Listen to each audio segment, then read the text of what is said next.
que el Señor nos hable a todos en esta tarde a través de su hermosa y bendita palabra, como siempre, ¿verdad?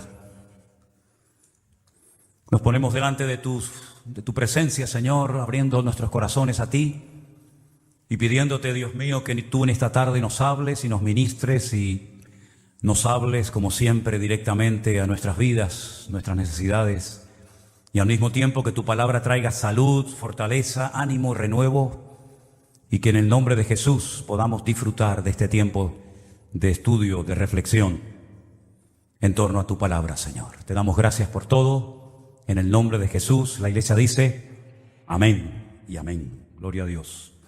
Yo quisiera llevarles en esta tarde a un versículo que se encuentra en la carta del apóstol Pablo a los Efesios. La carta de Pablo a los Efesios, en el capítulo 5, el versículo 27, hablando Pablo acerca de la iglesia, del cuerpo místico de Cristo.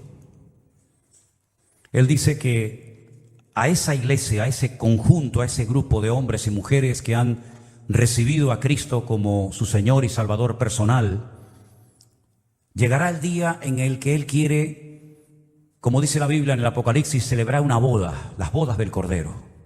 Y quiere encontrarse a esa iglesia, quiere presentársela a sí mismo como una iglesia gloriosa. Una iglesia que dice que no tuviese mancha ni arruga, ni cosa semejante, sino que fuese santa y sin mancha. Ese es el objetivo de Cristo con la iglesia, contigo y conmigo. Es decir, que si en nuestra vida en un momento determinado hay manchas, hay arrugas, Él las quiere eliminar.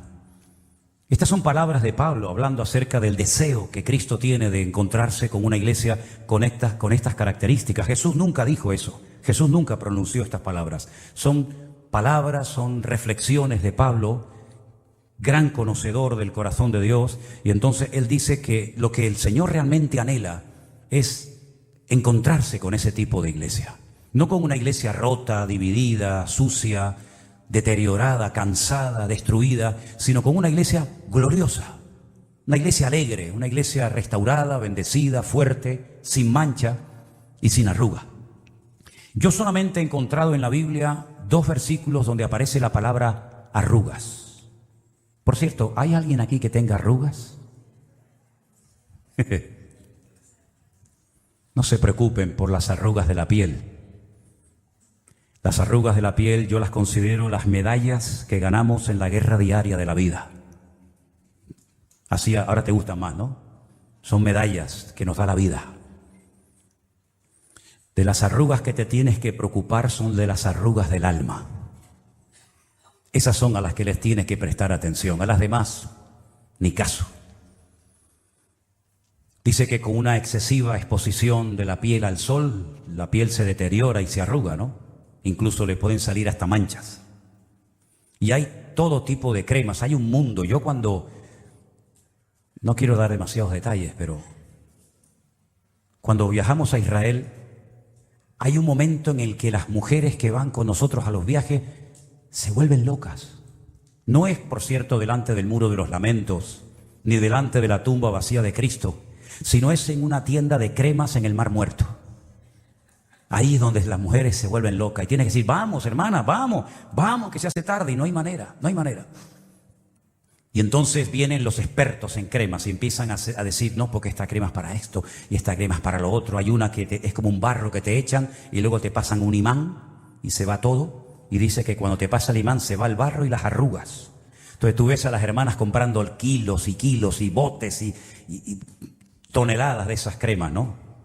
Yo le digo, pero hermanas, no se preocupen, si ahora vamos a ir a Calia. Calia es una playa que está en el Mar Muerto y ustedes pueden coger barro del fondo, lo meten en una botella, se lo llevan en la maleta y se lo llevan a su país. No se apuren, pero no hay manera.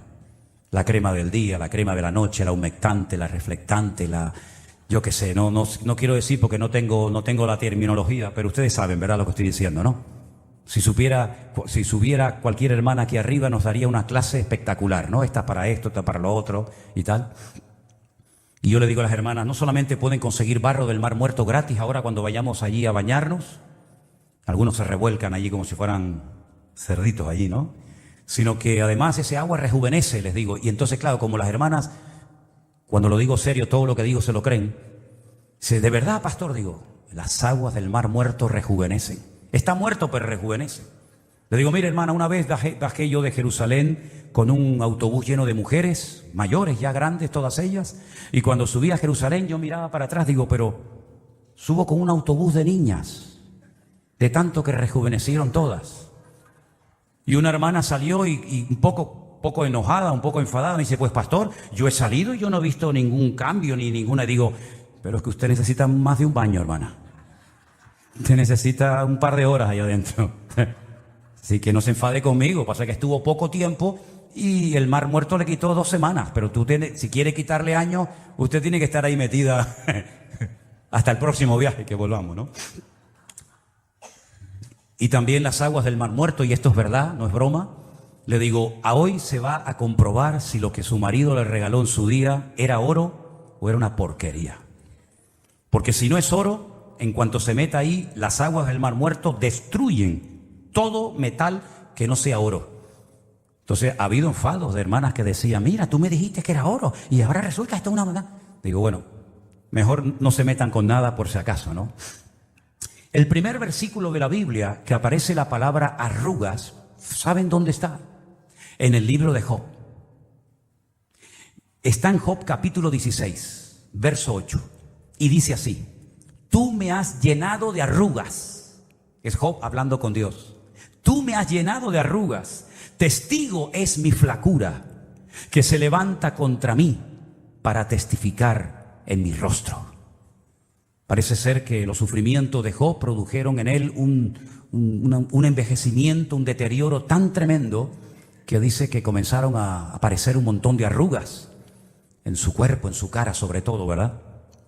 Ahora es interesante notar que este término, estas palabras arrugas y manchas, las emplea Pablo para hablar del deseo que el Señor tiene de encontrarse con una iglesia en óptimas condiciones, sino, como dije antes, una iglesia destartalada que da pena verla. Una iglesia gloriosa, sin manchas, sin arruga, triunfante, victoriosa, en pie, firme, avanzando, ¿verdad? Eso es lo que el Señor viene a buscar a nuestras vidas.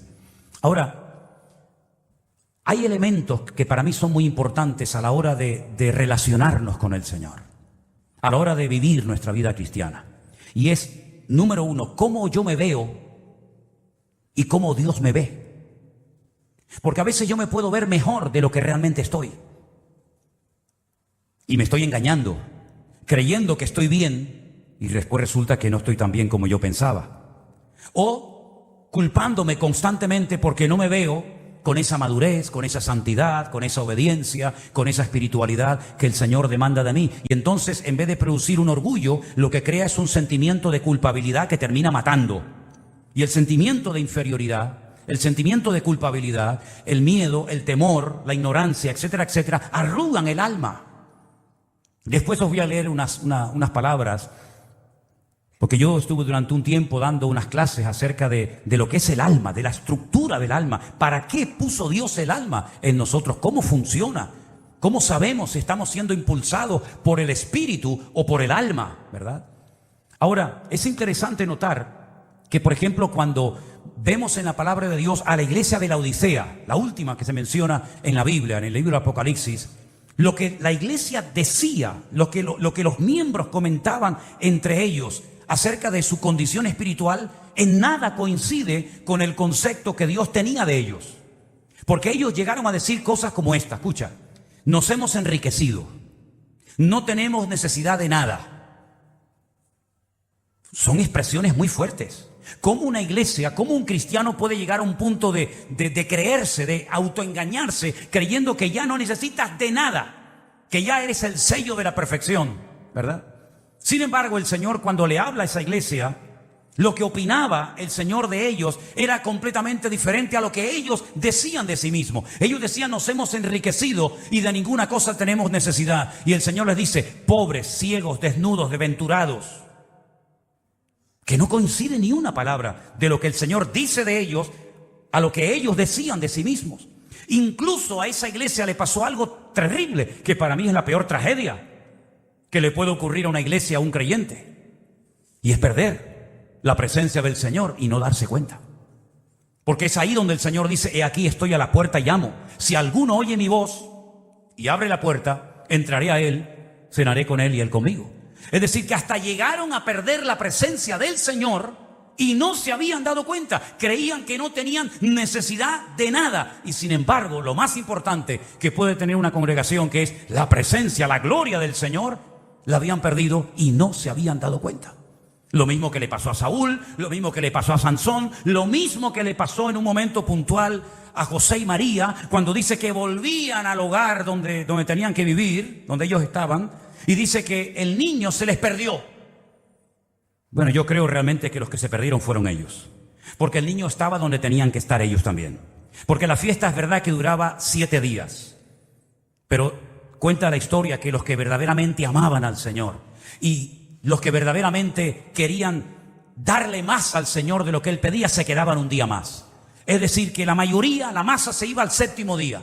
Había trabajos, había animales, había ganadería, había muchas cosas, pero los que realmente amaban al Señor se quedaban un día más. Y mira por dónde José y María se fueron al 7º día. Y a los 3 días se dieron cuenta de que Jesús no estaba entre ellos.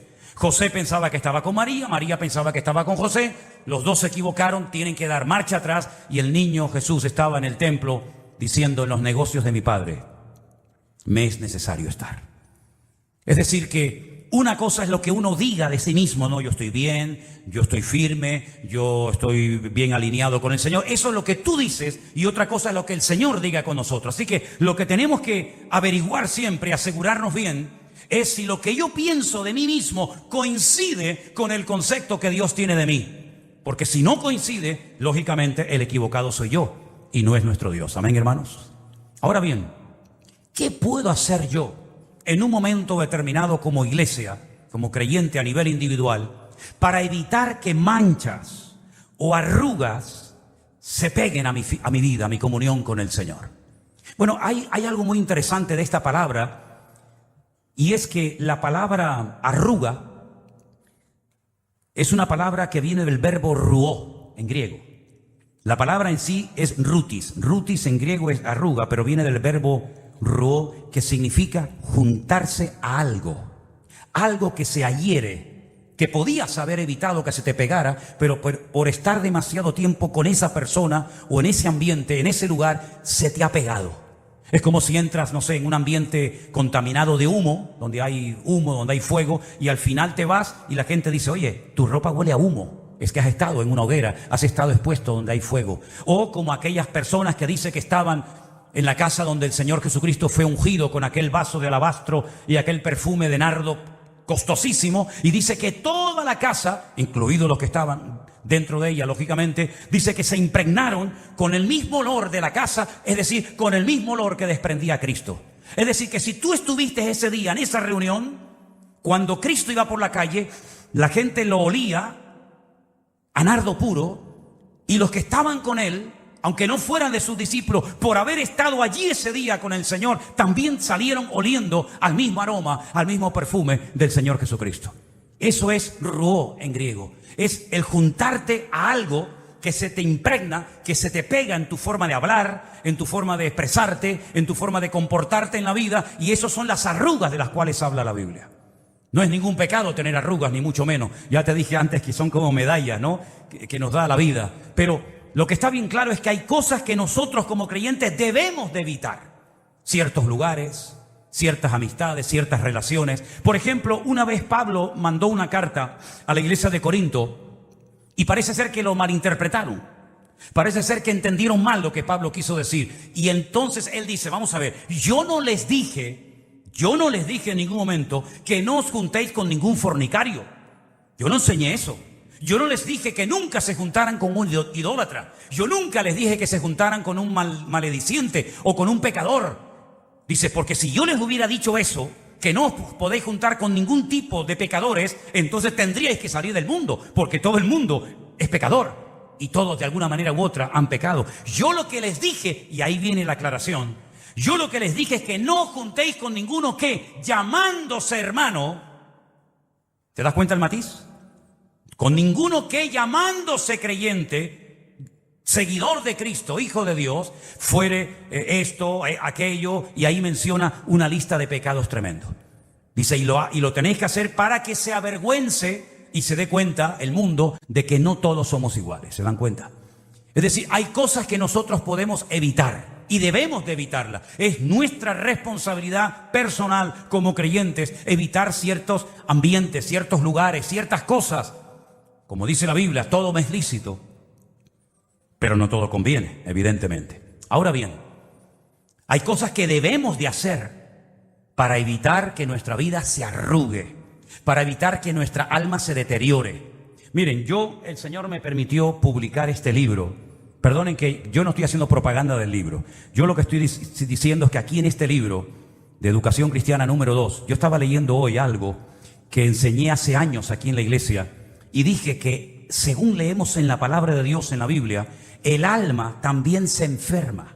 No solamente la mente, no solamente el cuerpo, sino que también el alma, la parte anímica del ser humano también se enferma.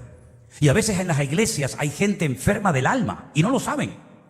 Y di una lista de enfermedades del alma, como por ejemplo la melancolía, el miedo, el desánimo, el vacío constante, la desgana, la insatisfacción, la opresión, la insensibilidad, la hipersensibilidad, la amargura, la intranquilidad, el sentimiento de culpa, la constante atracción por cosas dañinas o peligrosas, el énfasis distorsionado a hacer siempre algo para estar entretenido y ocupado, ¿verdad? Y después di un poquito más adelante, en la página 46, una pequeña lista de versículos donde aparece la palabra alma, cómo se manifiesta y cómo actúa. Por ejemplo, ¿quién no conoce Salmo 23? Dice la Biblia, en el Salmo 23, verso 3, Él confortará mi alma. Algo hará el Señor en mi alma que va a traer confort, va a traer tranquilidad, ¿verdad? Después dice el Salmo 19, verso 7, que la palabra de Dios, al exponernos a la palabra de Dios, nos transforma y restaura nuestra alma, que es el asiento de nuestras emociones y recuerdos, etcétera, etcétera. También en el Salmo 41, verso 4, el salmista le decía al Señor, Señor, sana mi alma.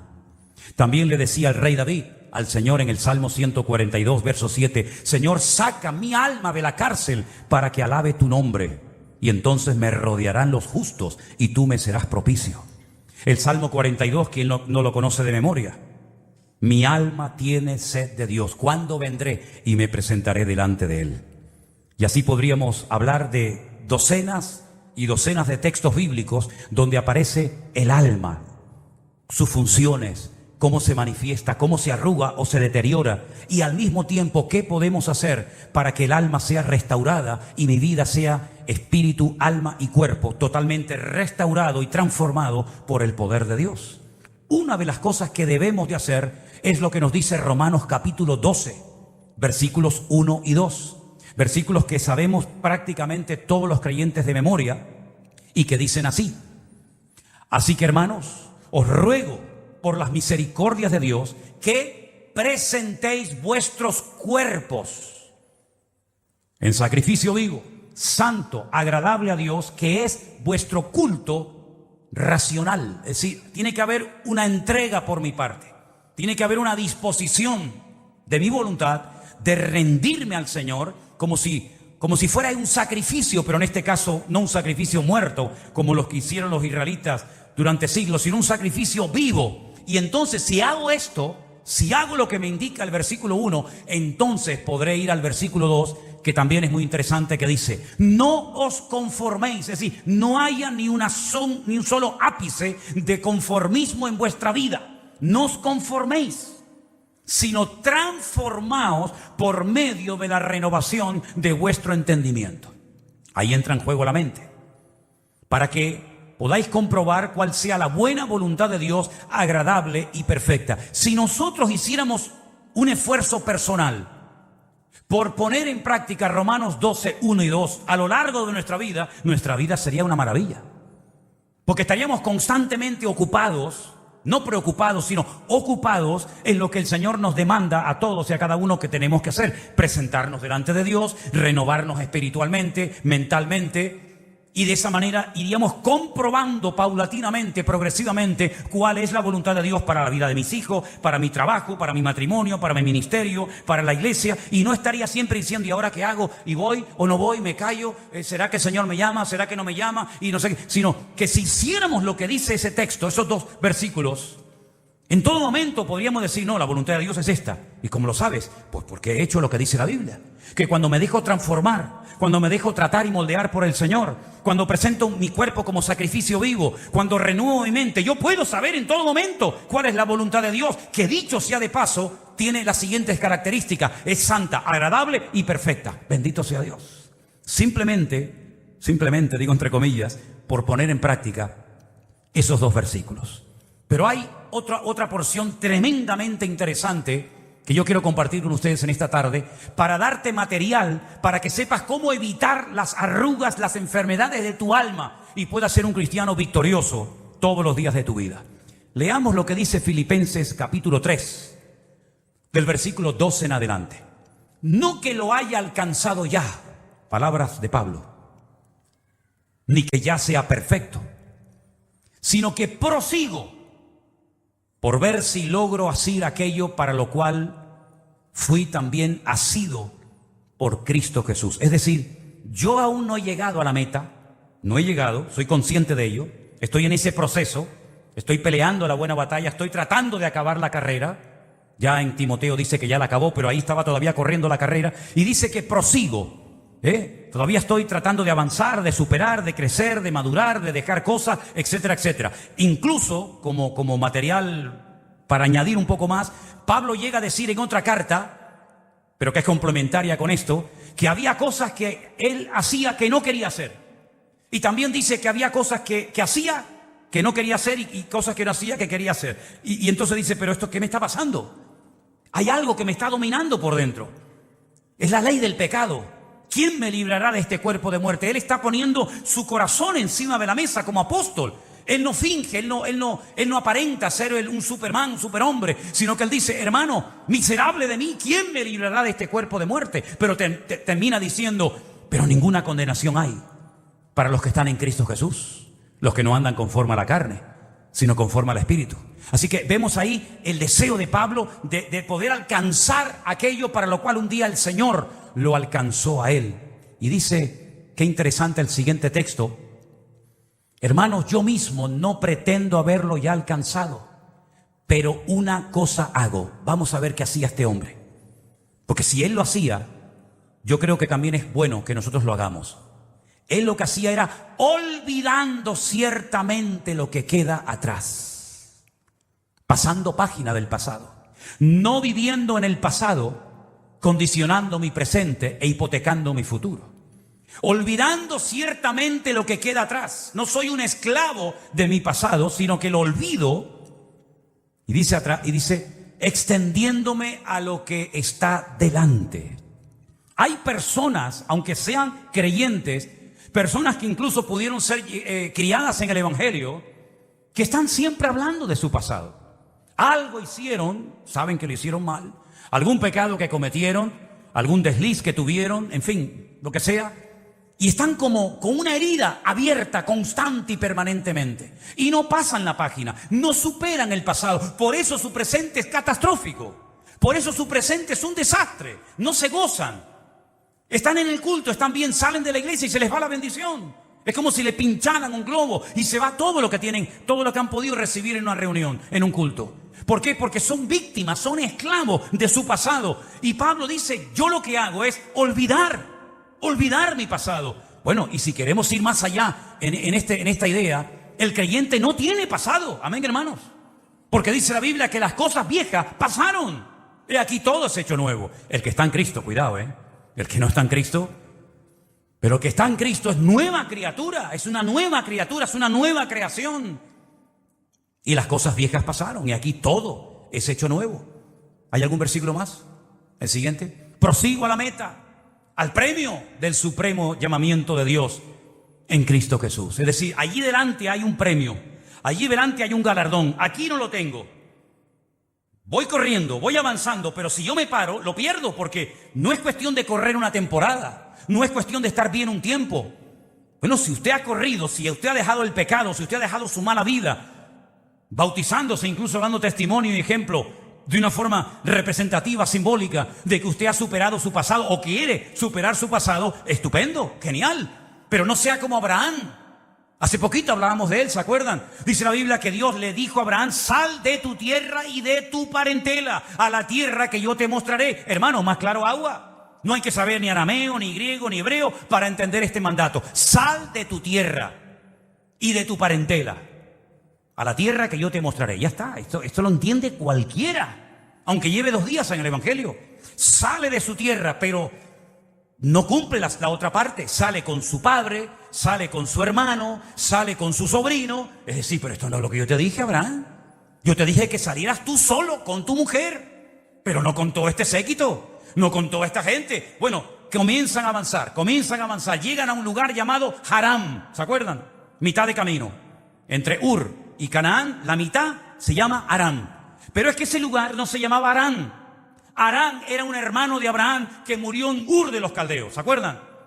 Era Nacor, Harán y Abraham. Nacor sale con su padre Taré, con su hermano Abraham, pero Harán se muere.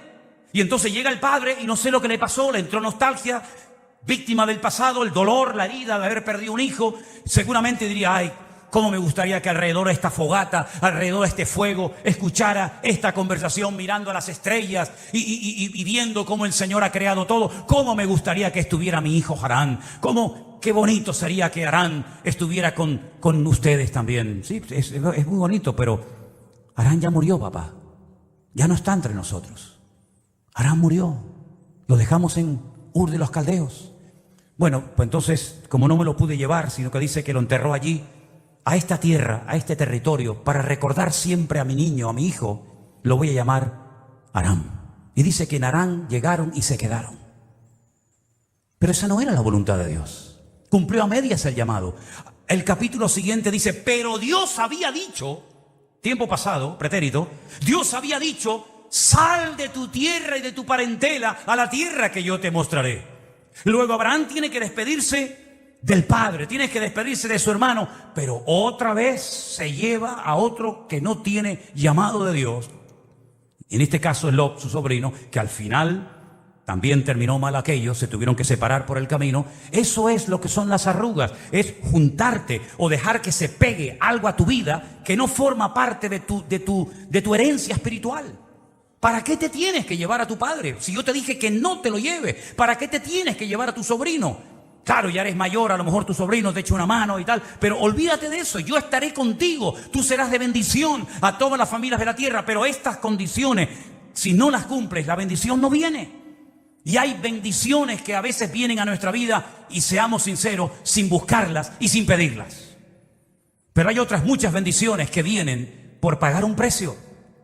Y en este caso, nosotros tenemos que pagar el precio de la obediencia absoluta a nuestro Dios. Mira, para ser más directo y más claro, tú no necesitas hoy por hoy de nada ni de nadie para vivir una vida cristiana victoriosa. Así de claro. ¿Cómo que de nadie? ¿De nadie? ¿A quién necesitas tú para ser un buen marido? Bueno, a mi esposa. ¿Y si no viviera? ¿Y si no tuvieras hijos o si no tuvieras marido? Tu vida se destruye. No hay propósito, no hay sentido, no hay deseos de vivir, no hay llamado, no hay santidad, no hay nada. Tú no necesitas de ningún elemento externo. Tú lo único que necesitas es renovarte y transformarte en la presencia del Señor cada día, para que puedas comprobar cada día, cada instante de tu vida, cuál es la voluntad de Dios, santa, agradable y perfecta para tu vida, mi querido hermano. Eso es lo que tenemos que hacer. Desprendernos, dejar atrás el pasado, superar el pasado, dejar de lamernos las heridas. Es que me dijo, es que me hicieron, es que me dijeron. Ya está bien, ya está, déjalo ya, pasa la página. Ahora, cuando yo hablo de la iglesia, muchas veces le he dado muchas vueltas a la cabeza con esto, porque yo digo: pero Señor, si uno observa la iglesia a nivel mundial, la iglesia está muy manchada y la iglesia tiene muchas arrugas. ¿Sí o no? Y te va a dar tiempo a ti con el poquito tiempo que sabemos que falta para que tú vengas, ¿te va a dar tiempo a ti de hacer en poco tiempo lo que no se ha conseguido en 2000 años? ¿Van a hacer falta otros 2000 años para tener una iglesia sin mancha, sin arruga, gloriosa, maravillosa?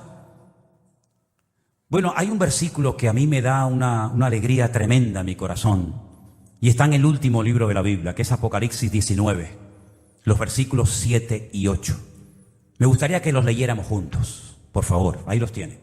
Vamos, gocémonos y alegrémonos y démosle gloria, porque han llegado las bodas del Cordero y su esposa se ha preparado.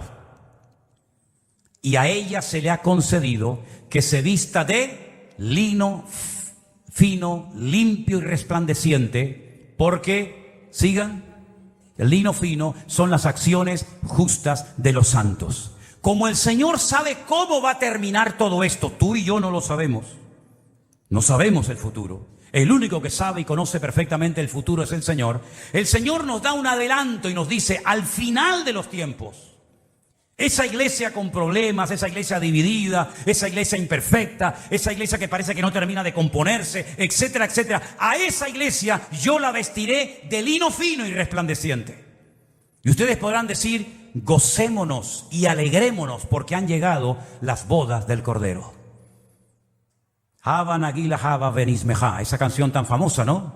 La canción que cantamos cuando vamos navegando en el barco en el mar de Galilea. Haba Nagila Haba. Este es el versículo. Gocémonos y alegrémonos. Haba Nagila Haba Benismeja. Eso es lo que significa.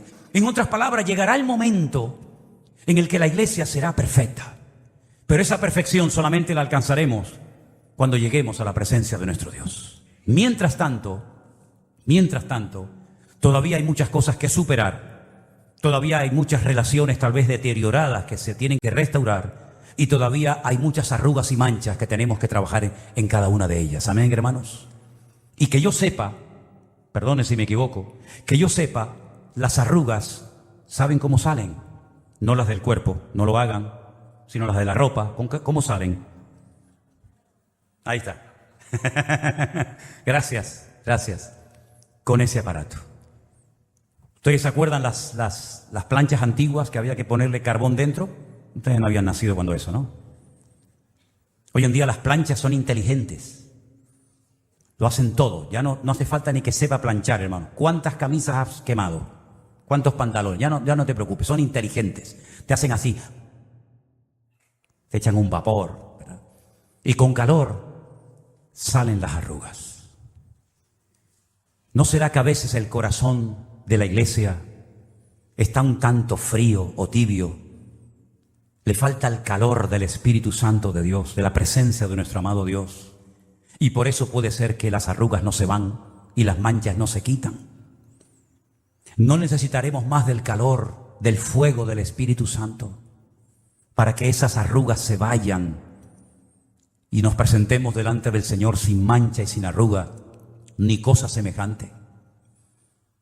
La Biblia nos dice que la iglesia de la Odisea tenía el corazón tibio. Dice, ni fríos ni calientes, una tibieza, una indiferencia total y absoluta, una falta de definición. Dijo el Señor, ojalá fuerais fríos, ojalá fuerais calientes, pero tibios os vomitaré de mi boca. Ahora sí que te hago esta pregunta y contéstatela para ti mismo. ¿Cómo está tu corazón y tu relación con Dios? Bien caliente con el fuego del Espíritu de Dios, ardiendo más que nunca, decía Pablo, ¡aviva el fuego, Timoteo! Que a veces trabajando para otros se enfría uno. Por atender la viña ajena, descuidé mi propia viña. ¿Se dan cuenta? ¡Aviva el fuego, Timoteo! Cuídate de ti mismo. Cuida la doctrina, cuida a los hermanos, cuida a la iglesia, pero sobre todo cuídate a ti mismo, porque de ti depende mucho en el reino y en la obra de Dios. Así que aviva el fuego del don de Dios que está en ti. Pero por otra parte también sabemos que hay gente que se enfrían, que se congelan espiritualmente hablando. Les da lo mismo todo. Que se condenen, que se salven, que vengan muchos, que vengan pocos. Tan fríos, tan congelados completamente. Y luego están los tibios, los que no terminan de estar en un lugar ni en otro. Y el Señor dice que a ese tipo de creyentes, a ese tipo de iglesia, los vomitará de su boca. Es la primera vez que yo sepa que en la Biblia aparece esa expresión tremenda: a los tibios los vomitaré de mi boca. Entonces le dice el Señor: te aconsejo que de mí compres oro, que significa, ¿verdad?, la fe, que unjas tus ojos con colirio para que puedas ver. En otras palabras, le da el secreto, las herramientas para que puedan volver a tener fuego en sus corazones. Lo mismo le pasó a la primera iglesia, la que se menciona en el Apocalipsis capítulo 2. Habéis trabajado, habéis sufrido, habéis probado a los que se dicen ser apóstoles y los habéis hallado mentirosos, pero tengo contra ti que se ha enfriado tu corazón. Eso es dejar el primer amor, ¿sí o no? Tengo contra ti que has dejado tu primer amor, has dejado el fuego, has dejado que otras cosas o personas me desplacen de tu vida y ahora le dedicas más tiempo a estos caprichos, a estos deportes, a estos entretenimientos y juguetes que a mí, cosa que hacías antes. Y sin darte cuenta te has ido enredando, no dándole importancia a las horas que pasas ahí delante de una pantalla o sabe Dios qué. No te has dado cuenta de que yo ya no soy lo primero en tu vida. Cantas, alabas, vienes a la iglesia, participas de vez en cuando, pero ya no es como antes, ya no es como al principio.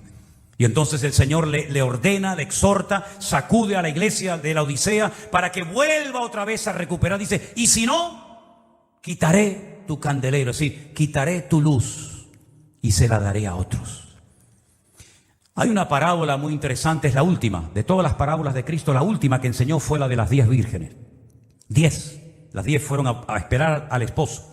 Así era la costumbre en aquella época, ¿verdad? Fueron a buscar al esposo.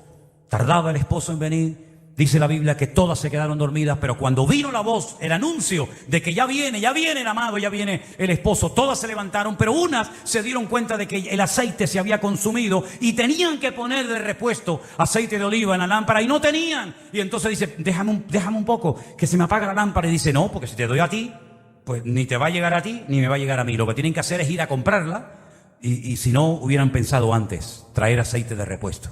Y dice que cuando fueron y a la vuelta ya se cerró la puerta y fue demasiado tarde. En la vida hay un tiempo para cada cosa. Hay un tiempo para ser padres, hay un tiempo para ser jóvenes, para ser niños, para ser adolescentes. Pablo dice: cuando era niño, hablaba como un niño, pensaba como un niño, juzgaba, pero ya no soy un niño, ya soy un hombre. Entonces ya la voz me ha cambiado, mis deseos, mis gustos, mi forma de hablar, mi forma de comportarme. El niño es capaz de estar llorando y a los 5 minutos está riendo, o viceversa.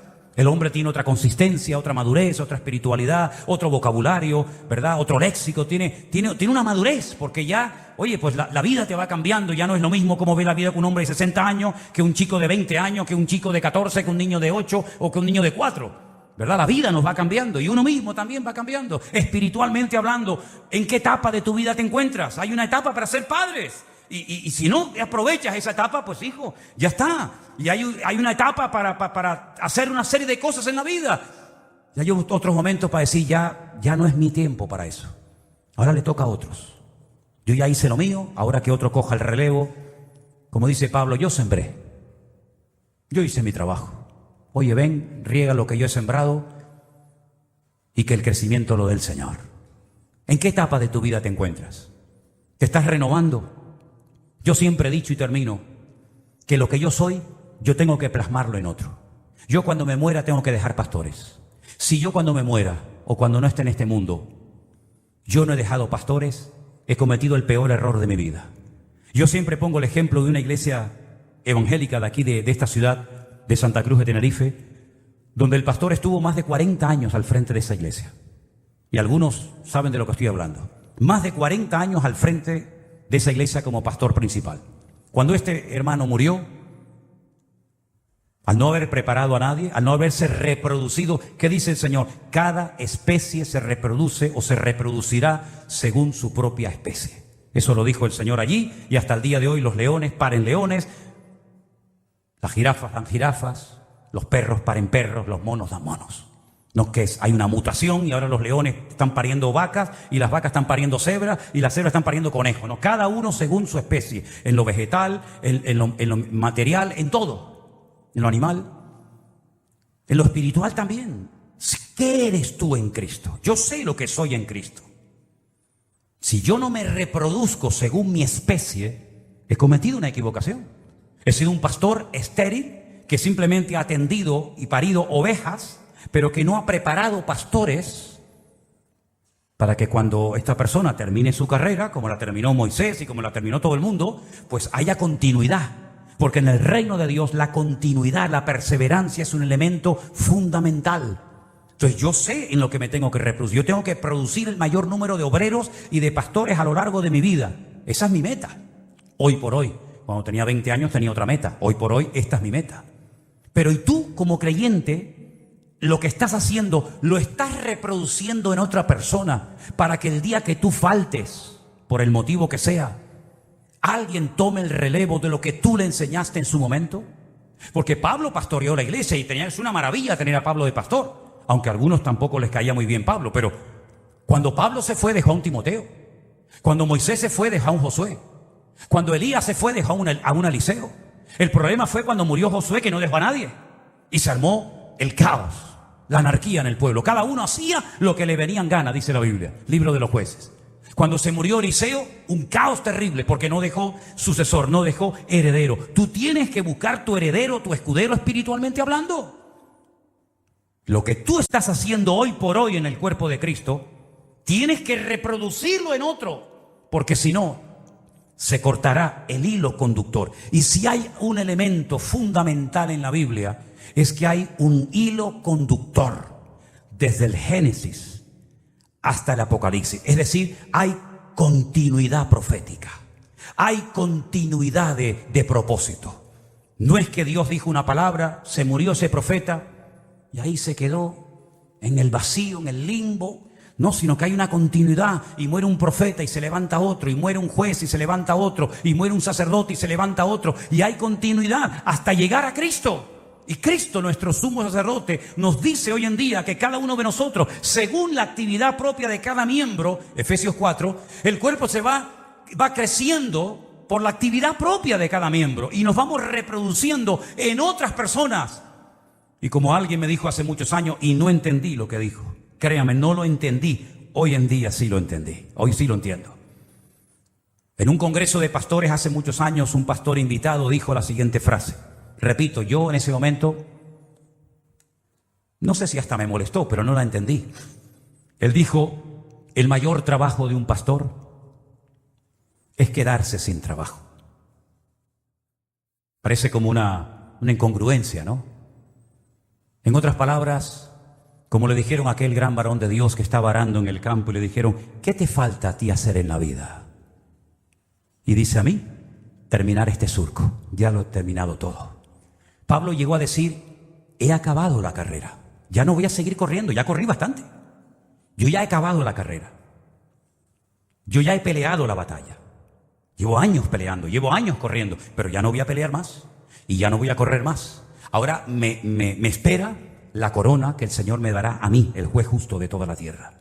Entonces uno tiene que pararse y decir en qué momento, en qué etapa de la vida me encuentro, porque hay cosas que en este momento tú no te puedes permitir como creyente. Hace años cuando comenzaste, sí, algunas palabras, algunas reacciones, algunos deseos, algunas tendencias, algunas inclinaciones, puede ser, eras un bebé, estabas empezando, estabas iniciando en esta carrera, pero hoy en día no. Porque ya hay muchos ojos, ya hay muchas personas que te observan, ya has predicado, ya has cantado, ya te ven en las cámaras, ya te conoce mucha gente cuando sales, cuando entras, ya eres conocido, ya no pasa desapercibida tu vida, ya de alguna manera te tienen en el punto de mira, en la lista te tienen. Y por eso hay una obligación, una responsabilidad por nuestra parte de ir eliminando arrugas y manchas de nuestra vida y poder terminar la carrera y ponernos ese vestido de lino fino y resplandeciente que el Señor le dará a los que venzan y sean fieles hasta la muerte en el nombre del Señor. ¿Cuántos dicen amén? Cierra tus ojos un momentito en esta noche, hermano, y medita y reflexiona en esta palabra. Manchas, arrugas. Sería terrible que una novia a punto de casarse apareciera en la iglesia con ese vestido totalmente arrugado y manchado. Sería una vergüenza indescriptible. Sería terrible para ella, para sus padres, para su novio, para los invitados, esperar y esperar con ansias a esa novia y verla entrar totalmente